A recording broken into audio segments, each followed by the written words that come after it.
In fact, when I was in the Patagonia area of Argentina, there is near a town called Bariloche and Las Lajas. One of the chief of police was telling me there's an area there called La Miranda. Let's talk about this remote little place called Bariloche, tucked away in the enchanting Patagonia region of Argentina, because after so many apparent UFO sightings, the town decided to do something a bit out of ordinary. La Miranda means to see, to view. And they call it that, the town, because UAP are so frequent there that local law enforcement actually built an observatory. You heard that right. The town got so used to bizarre flying objects in their skies that local law enforcement and even some scientists were like, maybe we should build something to keep tabs on this. They call the area La Miranda, literally meaning the lookout. Because apparently, UFOs, or UAPs if you're feeling fancy, are frequent flyers there. An observation post to look at these things because they were so frequent.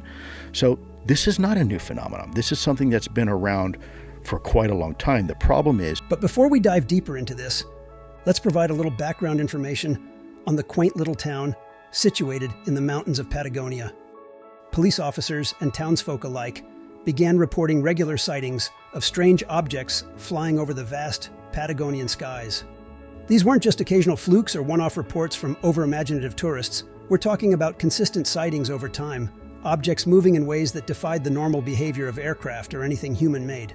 Now, it's one thing when your uncle tells you he saw a flying saucer while fishing, but when the chief of police is like, yeah, we've got visitors and we've got no clue what they are, that tends to get the community's attention. So when people ask, is this topic something just the US government is talking about? The answer is no. And actually, it's handled differently throughout different cultures. It's so difficult to have the conversation here is because our government had placed so much emphasis and interest trying to stigmatize this topic that it almost worked too well. It's true. Classified US reports have confirmed UAP encounters worldwide, proving it's not just an American issue. These things are popping up in adversarial countries too, and it's enough to get anyone's military brass sweating. But let's be honest. When the conversation shifts to aliens, our government has historically been a bit of a killjoy. For years, they stigmatized UFO talk so thoroughly that even now, when it's time to take it seriously, some officials can't shake the embarrassment of associating with what sounds like science fiction. Now we're at the point where we should be having this conversation, and people still don't want to because they think it's crazy. You think of tinfoil hats and Elvis on the mothership, when in reality, we're talking about a real national security issue. I mean, seriously, isn't it time we dropped the whole, oh, that's just crazy routine? Even ex-CIA directors and former US presidents are saying there's something real to this. So, when a former intelligence official casually mentions a video of an object the size of an offshore oil rig moving underwater at speeds of 500 knots, you can't help but wonder what else they've got locked away.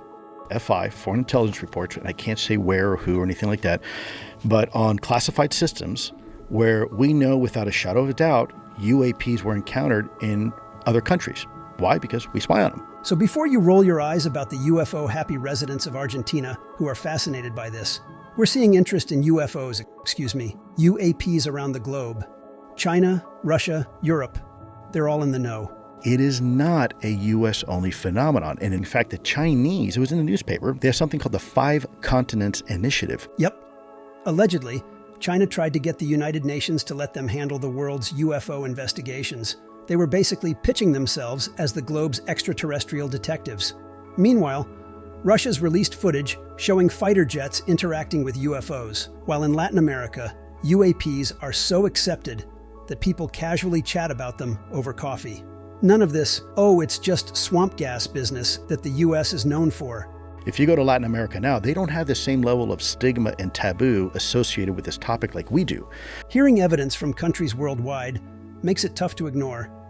If a town in Patagonia is seeing so many UFOs that they're building observatories, maybe it's time to stop side-eyeing your conspiracy-obsessed neighbor and start wondering if there's something to it. After all, it's not every day a town slaps an observatory together to monitor what could be alien aircraft, right? Most places build a cafe, maybe a little gift shop, but nope, Bariloche went with a UFO watching post. One would have to assume that's not out of the blue. I mean, these things are here. You have, Joe, you have a former director of national intelligence, Radcliffe, a former director of CIA, Brennan. You have former presidents all coming out and saying, yeah, there's something to it. But the real kicker here is that locals don't see these UFOs as something to fear, like in the US with its Cold War paranoia. No one's panicking or calling for government disclosure. Instead, they've built an observatory, grabbed their lawn chairs, and decided to watch the sky with an open mind and some curiosity. Some argue the geography, vast, empty spaces, a clear view of the night sky, makes it an ideal place for UFO sightings. Others lean on the idea that Patagonia, due to its remoteness, might just be the perfect hiding spot for things that prefer to stay out of human sightlines. All I know is that when the military is asking, what's the current threat, they aren't kidding around. Forget your grandpa's UFO stories. It's happening in real time, and no one knows what's coming next.